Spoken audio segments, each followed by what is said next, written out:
तुम्हें कैसे अंदाजा हुआ सुरेंद्र कि हम आबादियों से दूर निकल आए हैं? कोई बस्ती नहीं मिली महाराज। हालांकि बस्तियां इतनी दूर दूर नहीं है जितना रास्ते हम तय कर चुके हैं।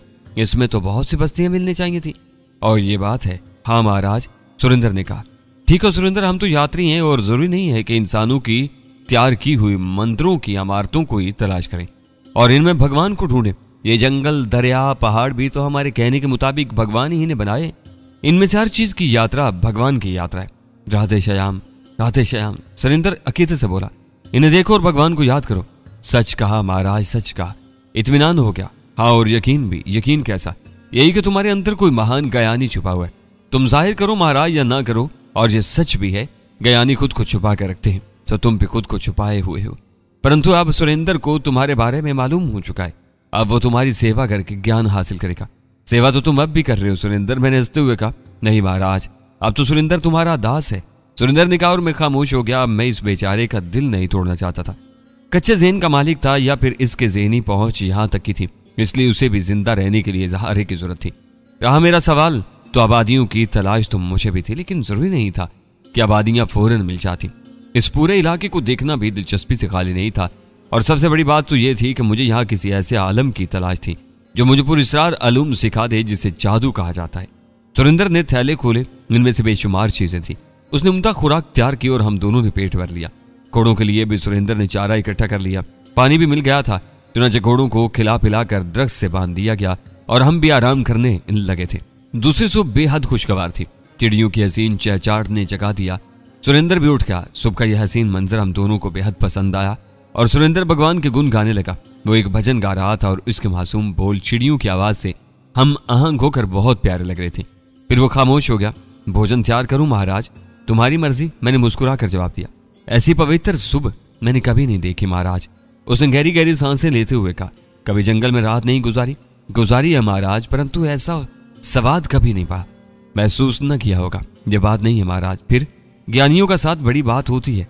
ओह अच्छा, ये बात है, मैंने मुस्कुरा कर कहा। मैं अब इसकी इन बातों की तरदीद मुनासिब नहीं समझता था।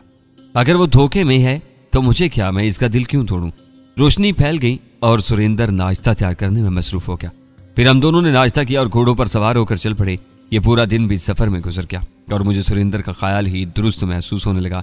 हम जंगलों के तवील सिलसिले में निकल आए थे, लेकिन इलाका बहुत हसीन था। हर जगह सब्जा पानी दस्तयाब था। जंगली फूलों की बहुतात थी। मैंने इतना खूबसूरत इलाका नहीं देखा था। बहुत से इलाके देखे थे, वो भी काफी खूबसूरत थे, लेकिन हिंदुस्तान के ये इलाके बहुत नफीस थे और मैं दिलचस्पी से इन्हें देख रहा था। फिर तीसरे दिन का सफर भी हस्बे मामूल था। दिन भर के सफर के बाद जब हमने घोड़े रोके तो शाम का अंधेरा फैल रहा था। कयाम के लिए एक जगह का इंतखाब किया गया, लेकिन घोड़ों से उतरे ही थे कि कहीं दूर से एक आवाज सुनाई दी। जंगल के सन्नाटे में यह आवाज साफ सुनाई दी थी। सुरेंद्र चौंक पड़ा। वो गौर से आवाज सुनने लगा और फिर उसके चेहरे पर खुशी की लहरें नजर आईं। उसने मेरी तरफ देखा। सुन रहे हो महाराज? कैसी आवाज है? मैंने पूछा। शंख बज रहे हैं। जरूर हम किसी आबादी के करीब है महाराज। ओह, मैंने गहरी सांस ली। दर हकीकत ये आवाज काफी आशना थी, लेकिन इस वक्त समझ में नहीं आई थी। सुरेंद्र के कहने से मुझे याद आया कि यह मंदिरों में बचाया जाता है। इसका मतलब था कि करीब ही कोई मंदिर मौजूद है और इसके साथ ही मैंने सुरेंद्र की आंखों में खुशी की चमक भी देखी थी।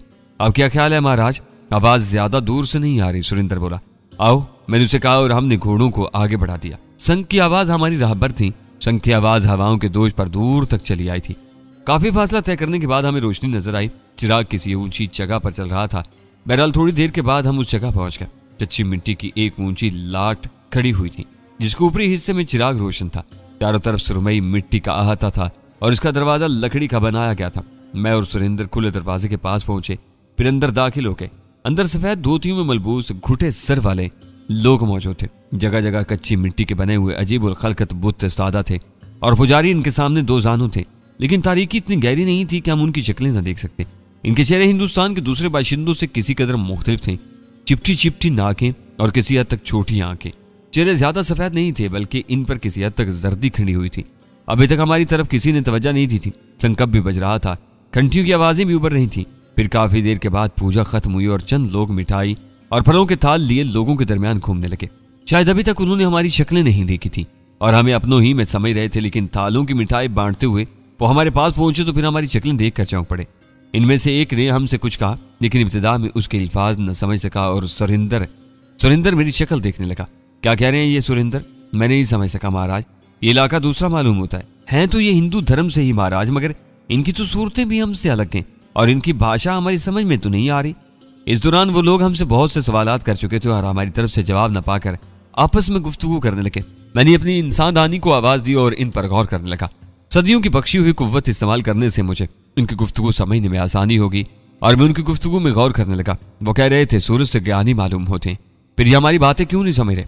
ये उत्तर के बाशिंदे मालूम होते हैं, वहां दूसरी जुबान बोली जाती है, सूरतें भी हमसे अलग हैं, पर अब क्या किया जाए? अरे क्या किया जाए, इनके ठहरने का बंदोबस्त करो।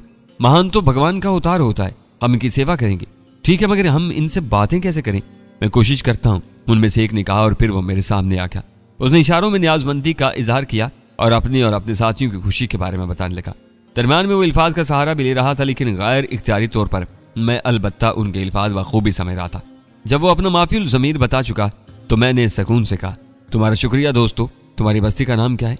सवाला, उसने झोंक में कहा और फिर झोंक पड़ा। अरे तुम तो हमारी बोली बोल सकते हो। हाँ मैं बोल सकता हूँ, मेरा साथी नहीं। फिर अब तक क्यों नहीं बोले थे? बस तुम्हारी बातें सुन रहा था। तुम कहाँ से आए हो महाराज? किसी एक जगह का नाम नहीं ले सकते, हम तो पहाड़ों और जंगलों में भटकने वाले साधु हैं, कभी यहाँ कभी वहां। मैंने जवाब दिया, हम तुम्हारे आने से बहुत खुश हैं कि तुम कुछ रोज हमारे साथ रहो। एक बार फिर तुम्हारा शुक्रिया, हमें तुम्हारे साथ रहना मंजूर है, मैंने कहा। दूसरे सारे लोगों ने भी खुशी का इजहार किया था और फिर उन लोगों ने हमारी खातिर मदारत में कमी नहीं छोड़ी। वो कच्चे मकानात के आदी थे, सादा सादा से मकानात थे। ऐसे ही एक मकान में हमने कयाम किया जहां हमारे लिए सारी सहूलतें मुहैया कर दी गई। बहुत दिन के बाद एक आरामदेह दिन गुजरा। सुरेंद्र को इस बात पर भी शदीद हैरत हुई थी कि मैं इनकी जुबान जानता हूं, लेकिन बहरहाल अब वो मेरे बहुत बड़े ज्ञानी होने पर यकीन कर चुका था, इसलिए उसने खुद को मुतमईन कर लिया था। दूसरी सुबह आंखों में रोशनी आ गई। हमारे लिए दूध, फल और एक खास किस्म का पका हुआ खाना लेकर जो लड़की आई वो बहुत खूबसूरत थी। खदोखाल तो उसके भी दूसरे लोगों की मानी थे, लेकिन चेहरे की हालावत जानलेवा थी। आंखें छोटी लेकिन बहुत पुरकशिश थी। मैंने सुरेंद्र को टहोका दिया और वो उछल पड़ा। क्या हुआ महाराज? वो जल्दी से खड़ा हो गया। लड़की, मैंने कहा, हे राम, ये क्या है, कैसी है? मैंने समझा महाराज। बैठ जा बैल, कथा कहीं का। मैंने उसे बाजू से पकड़ कर खींचा और वो गड़बड़ा पड़ा। बुरी तरह नर्वस हो गया था, बेवकूफ कहीं का। लड़की थाल उठाए मेरे पास पहुंच गई और अपनी जुबान में बोली, भोजन लाए महाराज। आओ, मैंने कहा और वो करीब आ गई। फिर उसने थाल रख दिया। क्या नाम है तुम्हारा? लाखी, उसने जवाब दिया। बड़ा खूबसूरत नाम है, तुम्हारे चेहरे की तरह। तुम्हारे पति का नाम क्या है? ब्याह नहीं हुआ है अभी महारा, उसने शर्मा कर जवाब दिया। और कब होगा? क्या मालूम, काका को मालूम होगा। तुम्हारे काका का क्या नाम है? बच्चन। ये भोजन किसने भेजा है? काका ने। और कहा क्या है? कहा है तुम्हारी सेवा करें। लड़की ने जवाब दिया और मेरे दिल में अजीब सी गड़बड़ होने लगी। क्या वो मेरी हर किस्म की सेवा कर सकती है? हालांकि सोचने का ये अंदाज ठीक नहीं था प्रोफेसर। वो लोग मेरे साथ अच्छा सलूक कर रहे थे, इन मौसनों को धोखा देना बुरी बात थी, लेकिन ना जाने इसे देखकर क्यों ज़ेन पर सरूर सतारी हो गया था। बहुत दिनों से औरत से दूर था और फिर औरत भी जो सामने आई थी वो ऐसी दिलकश थी कि दिल बेइख्तियार मचल गया था। तो क्या तुम यहाँ रहोगी मेरे पास? तुम कहो तो रहेंगे। मैंने उसे गौर से देखते हुए कहा और फिर हम दोनों ने नाश्ता किया और वो थाल उठा कर जाने लगी। लाखी, मैंने उसे मुखातिब किया। हाँ, वो रुक गई। अब कब आएगी? सूरज चढ़े, दोपहर का भोजन लेकर। ठीक है, मैंने गर्दन हिला दी और फिर सुरेंद्र की तरफ देखने लगा। क्या हाल है सुरेंद्र नाथ जी? ठीक हूँ महाराज। यार तुझे औरत से कोई दिलचस्पी नहीं है? नहीं महाराज, सच मानो तो मैं औरत से डरने लगा हूँ। ओहो क्यों? बस इसे मनोरमा के रूप में देखकर। हो बेवकूफ आदमी, हर औरत तो मनोरमा नहीं होती। फिर तुम सच मानो महाराज, मुझे हर औरत को देखकर मनोरमा याद आ जाती है। गोया तुम शादी नहीं करोगे? करूंगा तो बेकार होगी। क्यों? मैं इसका पति नहीं बन सकता। और उसको दूर से देखकर मेरा मन कांपने लगता है। जब वो मेरे करीब आएगी तो मैं किसी काबिल ही नहीं रहूंगा। अहमक है पूरा, मैंने बुरा सा मुंह बनाकर कहा और सुरेंद्र हंसने लगा। फिर बोला, ये लड़की क्या कह रही थी महाराज? कह रही थी तुम्हारा साथी बहुत खूबसूरत है, मैं इससे प्रेम करने लगी हूँ। नहीं महाराज, हमसे कहीं ज्यादा सुंदर आप हैं। वो ये नहीं कह रही थी। फिर तुम्हारे ख्याल में क्या कह रही होगी? जरूर वो आपसे प्रेम करने लगी। तुम्हारा क्या ख्याल है सुरेंद्र, लड़की कैसी है? बहुत सुंदर है महाराज, परंतु एक बात है हमारी समझ में नहीं आई। क्या? आप इतने बड़े ज्ञानी होकर स्त्री जाल में क्यों फंस जाते हैं? तुम भी मुझे एक बात बताओ सुरेंद्र, ये इतने बड़े बड़े ज्ञानी क्या खुद ब खुद पैदा हो जाते हैं? इन्हें भी तो कोई औरत ही जन्म देती है। इसका मतलब है कि औरत बुरी चीज नहीं है। बुरी चीज तो नहीं है महाराज, मगर हाँ, मगर क्या? हाँ, आप पहले साधु हैं महाराज, जिसे मैंने स्त्री के करीब देखा है। अभी तो बहुत कुछ देखोगे सुरेंद्र, मैंने हंसते हुए कहा। मगर महाराज एक बात है, ये कन्या कंवारी मालूम होती है। अगर ये लोग नाराज हो गए तो देखा जाएगा सुरेंद्र, मैंने कभी इन बातों की परवाह नहीं की है, मैंने कहा। और सुरेंद्र काफी देर तक उलझन में गिरफ्तार रहा। इसके चेहरे पर अजीब से तासुरात थे। मुख्तसर ये कि लाखी दोपहर को आई फिर शाम को भी वो आई। शाम ढले हम मंदिर में पूजा करने भी गए और मंदिर में भी हमारी काफी आओ भगत हुई। पहले रोज लाकी से बस बेतकल्लुफ होने की कोशिश जारी रही। मैंने महसूस किया कि उसके अंदाज में कुछ तब्दीली पैदा हुई है, उसकी आंखों में भी रोशनी पैदा हो गई है। और दूसरी सुबह मैंने पहला कदम उठा लिया। लाकी सुबह का भोजन लाई तो मैंने बाहर आते ही मैं उसका इस्तकबाल किया। जो ही उसने थाल रखा मैंने उसके कंधों पर हाथ रख दिए। लाकी की हालत गैर हो गई, उसका तनफ्फुस तेज हो गया, आंखें सुर्ख हो गई और चेहरे से तपश उठने लगी। महाराज, ये तुमने क्या कर दिया हमें? हमारा तो सारा बदन टूटने लगा, हमारा तो न जाने क्या हो गया हमें। समझना चाहती है? मैंने पूछा। हाँ, उसने मासूमियत से गर्दन हिला दी। तब फिर रात को जब मेरे लिए भोजन लाए तो देर से जाना, याद दोबारा आ जाना। मगर सुन, तुझे मेरी हरकत बहुत अच्छी लगी है। हाँ महाराज, बस पूरे बदन में ईंटन होने लगी है, ना जाने क्यों, उसने कहा। इसी वक्त अंदर से सुरेंद्र बाहर निकला। हम दोनों को देखकर वो ठिठक गया, फिर इतनी बदहवासी से पलटा कि बड़ी जोर से बंद दरवाजे से टकराया और फिर सर पकड़कर वहीं बैठ गया। याद आखिर रात का वचन याद रखना, मैंने उसे कहा और लड़खड़ाते कदमों से वापस चली गई। क्या हो गया सुरेंद्र महाराज, क्या तुम जिंदा हो? मर गया महाराज, बड़ी जोर से लगी। औरत का अपमान करोगे तो ऐसा ही होगा। चलो भोजन कर लो, मैंने हंसते हुए कहा और हम दोनों ने नाश्ता किया और फिर घूमने निकल आए। एक तरह से पहाड़ और 3 समत में सब्जाजारों से घिरी हुई इस बस्ती की आबादी बहुत मुख्तसर थी। 60-70 से ज्यादा मकानात नहीं थे। सीधे साधे लोग खेती बाड़ी करते थे और अपने मसाइल आप हल करते थे, क्योंकि दूर दूर तक कोई और आबादी नहीं थी। न जाने ये इस दूर दराज खित्ते में क्यों आबसे थे और दुनिया से अलग थलग जिंदगी गुजार रहे थे। हिंदू धर्म के पैरों थे और शायद सख्ती से धर्म की पाबंदी की जाती थी। थोड़ी देर में हमने सारी बस्ती घूम ली और वापस आ गए। कब तक यहाँ रहोगे महाराज? सुरेंद्र ने पूछा। जब तक दिल न भर जाए, मैंने जवाब दिया। कब तक दिल भर जाएगा महाराज? क्यों, तुम यहाँ उकताहट महसूस कर रहे हो? मैंने चौंक कर पूछा। अरे नहीं महाराज, हमारी क्या है, कहीं भी जीवन बता सकते, बस अगर कोई महान यात्रा हुई तो मन खूब लगता तुम्हारे साथ, सुरेंद्र ने जवाब दिया। फिर वही बात सुरेंद्र, मैं कहता हूँ गयान में ध्यान लगाया है तो इसके लिए जगह की कोई कैद नहीं है। वो तो ठीक है महाराज, परंतु या फिर मुमकिन है तुम्हारा दिल मेरी तरफ से हट गया हो। ऐसा क्यों सोचते हैं महाराज? सुरेंद्र जल्दी से बोला। कोई बुरी बात नहीं है सुरेंद्र, तुम्हारे धर्म में ज्ञानी बहुत पवित्र होता है, इससे संसार का कोई बोझ नहीं होता। लेकिन मेरे साथ ये बात नहीं है। मैंने तुम्हें पहले भी धोखे में नहीं रखा, मैं तुम्हारे इन ज्ञानियों में से नहीं हूँ। मेरा तो धर्म भी वो नहीं है जो तुम्हारा है। अगर तुम मुझसे ज्ञान लेना चाहते हो तो ये तुम्हारी भूल है। अब मेरी बात मानो तो अपने लिए ठीक रास्ते का इंतखाब कर लो। आप नाराज हो गए महाराज? सुरेंद्र अफसुर्दगी से बोला। नहीं मेरे दोस्त, यकीन करो ऐसी कोई बात नहीं है। मैंने तो तुम्हें हकीकत बताई है। अगर तुम मुझसे जुदा हो जाओगे तो मैं तुम्हें कसूरवार नहीं ठहराऊंगा, क्योंकि मेरा और तुम्हारा मसलक अलग अलग है। कुछ भी हो महाराज, अब मैं आपको नहीं छोड़ना चाहता। तब फिर मेरे मामलात में दखल नहीं दोगे सुरेंद्र? जो कुछ हुआ है इसे देखो या आंखें बंद कर लो। मैंने खुश्क लहजा में कहा। मैं वचन देता हूँ महाराज, आइंदा ऐसा ही होगा, सुरेंद्र ने कहा और मैं उस अहमक इंसान के अहमकाना खलूस पर हंसने लगा। ज्ञान की तलाश में भटकता हुआ एक गलत रास्ते पर आ लगा था। भला मेरे साथ उसे क्या मिलता सिवाय गलत बातों के जिनका धर्म से कोई वास्ता ही नहीं था। दोपहर को लाकी फिर आई, इसमें नुमाया तब्दीली नजर आ रही थी।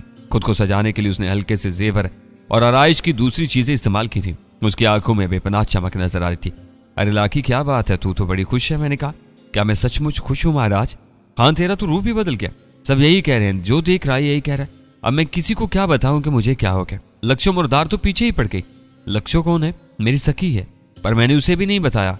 हाँ लाकी, इन बातों को मन में छुपाए रखना चाहिए, किसी को कुछ बताना ठीक नहीं होता। मैंने कहा। तो मैं कोई पागल थोड़ी हूँ जो किसी को कुछ बताऊंगी। अब मैं जाऊं? हाँ, रात को आओगी ना? खाए राम, रात अभी क्यों नहीं हो जाती? लाकी ने हसरत से कहा और मैंने उसके गाल पर प्यार से तपकी थी। इतनी जल्दबाजी अच्छी नहीं होती लाकी, बस अब जा, रात को मैं तेरा इंतजार करूंगा।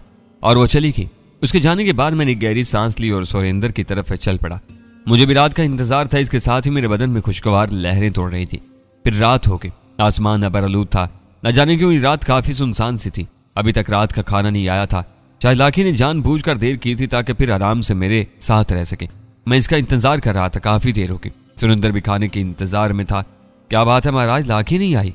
आज वो आएगी तो फिर सुबह को जाएगी। मैंने कहा। ओह, कहकर गई है क्या? हाँ ठीक है। सुरेंद्र ने एक गहरी सांस ली। क्या सोचने लगे सुरेंद्र? कुछ नहीं महाराज, आज मैं सोच रहा था कि रात के भोजन के बाद बाहर की सैर को निकलूंगा।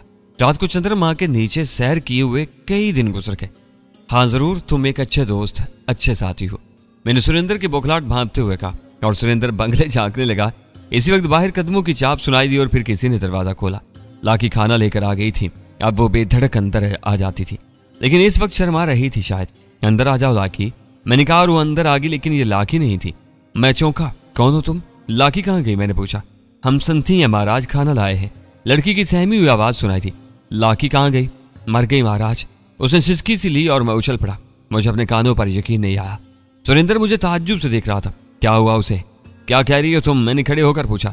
लाकी मर गई सरकार, संथी ने जवाब दिया। कैसे? किसने मारा उसे? अचानक मेरे बदन के बाल खड़े हो गए थे। चुड़ैल ने, वो सहमे हुए लहजे में बोली। क्या? मैंने उसे घूरते हुए पूछा। हमसे ना पूछो महाराज, हमें जाते हुए डर लगेगा, संथी ने जवाब दिया। क्या तूने सच कहा है संथी? क्या लाकी सचमुच मर गई है? हाँ महाराज, उसने जवाब दिया। तब फिर खाना रखते, मेरे साथ चल, मुझे लाकी के घर ले चल, मैंने कहा और फिर सुरेंद्र की तरफ रुक करके बोला। सुरेंद्र तुम खाना खाओ, मैं थोड़ी देर में वापस आता हूँ। मामला क्या है महाराज, मुझे भी तो बताएं। वापस आकर बताऊंगा, मैंने कहा और संथी के साथ बाहर निकला। बाहर रात तारीख थी, मैं संथी के साथ चल पड़ा।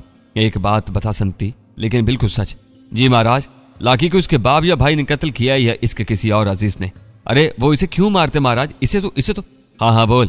हम बता चुके महाराज। हाय राम, हमारा बदन कैसे कांप रहा है। इसे किसने मारा है संथी? संथी ने कहा। चुड़ैल ने। सब यही कह रहे हैं। बात मेरी समझ में नहीं आ रही थी। मेरा ख्याल था कि मासूम लाकी ने किसी को अपना राजदार बना लिया। बात खुल गई और किसी गैरतमंद ने उसे हलाक कर दिया। अगर किसी ने ऐसा किया है तो उसे माफ नहीं किया जाएगा, मैंने गुस्से से सोचा। और फिर हम लाकी के कच्चे मकान पर पहुंच गए। मकान में सन्नाटा था, अजीब मनहूस सा माहौल था। घर में दाखिल हुआ तो बहुत से लोग नजर आए, खामोश खामोश, सहमे सहमे। मैंने एक एक की शक्ल देखी।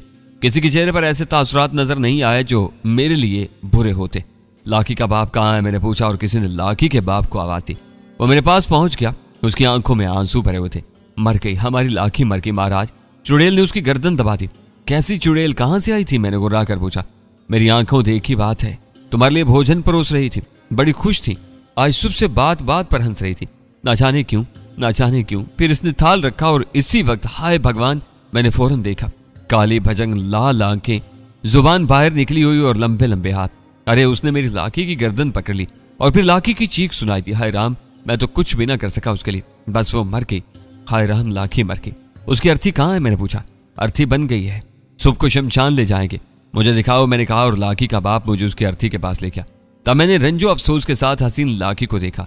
लगता था सो गई है, चेहरे पर अजीब सी मुस्कुराहट थी। मैं झुक गया और फिर मैंने उसकी गर्दन देखी, नहायत बेदर्दी से दबाई गई थी। किसी बहुत ताकतवर हाथ के शिकंजे ने उसे दबोचा था। बात समझ में नहीं आती थी। मैं काफी देर तक उसे देखता रहा, जिंदगी की कोई रमक नहीं थी। मैं गहरी सांस लेकर पलट गया और फिर मैं वहां नहीं रुका।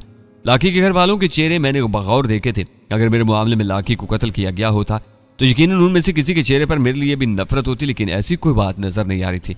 और फिर अगर ऐसी बात होती तो दोबारा किसी लड़की को मेरे पास नहीं भेजा जाता। इसी उधेड़ बुन में मैं वापस अपनी राहजगाह पर पहुंच गया। सुरेंद्र बेचैनी से मेरा मुंतजिर था। उसने खाना भी नहीं खाया था। अरे सुरेंद्र, तुमने भोजन नहीं किया? मैंने पूछा। मन ही नहीं चाह रहा महाराज। तुम किसी परेशानी में गए थे, तुमने मुझे कुछ बताया ही नहीं और मैं इन पापियों की जुबान नहीं समझता, सुरेंद्र ने कहा। एक अफसोसनाक वाकया हो गया सुरेंद्र, मैंने कहा। हुआ क्या महाराज? लाकी मर गई। हैं? लाकी? पर कैसे महाराज? किसी ने उसकी गर्दन दबा दी। क्या गर्दन दबा दी? हरे राम, मगर किसने? क्या लोगों को पता चल गया? मैंने भी यही सोचा था सुरेंद्र, मगर यह बात नहीं है। वो लोग कहते हैं कि किसी चुड़ैल ने उसकी गर्दन दबा दी। इसका बाप कहता है कि उसने अपनी आंखों से चुड़ैल को देखा था। तो चुड़ैल? हरे राम, हरे शंकर, जरूर दबाया होगा महाराज। है भगवान, वही हुआ जिसका ख्याल था। हरे राम। सुरेंद्र कांपने लगा। क्या बकवास है, मैंने सुरेंद्र को घूरा। वो हमारा पीछा कर रही है महाराज, जरूर उसी का काम है। तुम मानो या ना मानो महाराज, मनोरमा हमारे पीछे लगी हुई है, हमें अकेला पाकर जरूर वार करेगी। और मैं सुन्न होकर रह गया। सुरेंद्र का दिमाग खूब पहुंचा था। मुमकिन है वो दर हकीकत मनोरमा ही हो। और मैं खामोशी से सुरेंद्र की शक्ल देखता रहा। यह मुमकिन है सुरेंद्र, उसने जलन में लाकी को खत्म कर दिया होगा। यही बात है महाराज, बिल्कुल यही बात है। मगर यह तो अच्छी बात नहीं है महाराज। अब तो हमारा जीवन सख्त खतरे में है। वो जरूर हमें मार देगी, एक दिन वो हमें भी खत्म कर देगी। सुरेंद्र की आवाज खौफ और दहशत से लड़ रही थी। और बकवास मत करो, वो हमारा कुछ नहीं बिगाड़ सकेगी। चलो आओ खाना खाओ, मैंने झुंझलाए हुए अंदाज में कहा और थाल सामने रख लिया। तुम खाओ महाराज, मैं नहीं खा सकूंगा, मुझे भूख नहीं लग रही, सुरेंद्र ने कहा। जहन्नुम में जाओ। मुझे उसकी बुज़दिली पर गुस्सा आ गया। मैंने खामोशी से खाना खाया। दिल में तहैया कर लिया कि अगर सुरेंद्र ने अब कोई हमाकत की तो उसे अच्छी तरह डांट दूंगा। मेरे ज़हन में शदीद झुंझलाहट थी। मनोरमा ने मुझे दूसरी बार जबरदस्त चोट दी थी। उसने मेरी दूसरी महबूबा को कत्ल कर दिया था। काश वो किसी तरह मेरे हाथ लग जाती। ऐसी ऐसी अजियतें देकर मारता कि याद रखती, लेकिन ये सब कुछ तो मेरी अक्ल से भी बाहर की बात थी। मैं उसे कहीं भी तलाश नहीं कर सकता था। सुरेंद्र की कुछ बख्ती थी कि उसने इस मौजू पर कोई बात नहीं की और फिर खाने के बाद मैंने ही उसे मुखातिब किया। मुझे खतरा है कि तुम खौफ से मर ही न जाओ। ये बात नहीं महाराज, मुझे भी इस बेचारी के मरने का अफसोस है। क्या मनोरमा में इतनी कुव्वत मौजूद है कि वो जिंदा इंसानों को कत्ल करती फिरे? गंदी मिट्टी है महाराज, सब कुछ कर सकती है, इसके साथ गंदी रूहें होंगी। तुम विश्वास करो महाराज, वो हम दोनों को भी आसानी से मार सकती है। और फिर एक बात बताऊं सुरेंद्र, मैंने हलीम ही से कहा। जी महाराज, इसे अब किस तरह खत्म किया जा सकता है? बस ज्ञान से महाराज। इसके लिए किसी बड़े ज्ञानी से मिलना जरूरी है। तुम किसी बड़े ज्ञानी को तलाश करो और इससे कहो कि वो उसको भस्म कर दे। दूसरी कोई तरकीब नहीं है। और ज्ञानी कहाँ मिलेगा? मैंने घुर्रा कर कहा। इस बारे में कुछ नहीं कहा जा सकता महाराज, सुरेंद्र ने कहा, और मैं झुंझलाए हुए अंदाज में खामोश हो गया। सुरेंद्र मुंह लपेट कर लेट गया। फिर मैंने उसे मुखातिब नहीं किया, मैं भी आराम करने लेट गया था। और फिर बेचारी लाकी की मौत पर अफसोस करते करते सो गया। दूसरी सुबह आंख जल्द खुल गई, तबीयत पर गरानी सी थी। मैंने सुरेंद्र की तरफ देखा, लेकिन सुरेंद्र मौजूद नहीं था। शायद वो भी रात भर सो नहीं सका था और सुबह सुबह बाहर निकल गया था। मैं थोड़ी देर तक काहलों के से अंदाज में लेटा रहा, फिर उठ गया और बाहर निकल गया।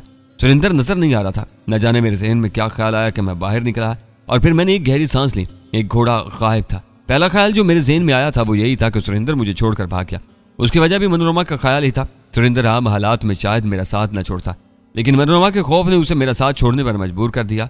उसने सोचा होगा कि मनोरमा की तवज्जो मेरी तरफ ही है और वो मेरे पीछे लगी हुई है। मेरे साथ वो खुद भी मारा जाएगा, और बहरहाल जिंदगी अहमकाना अकीदत से ज्यादा कीमती चीज है।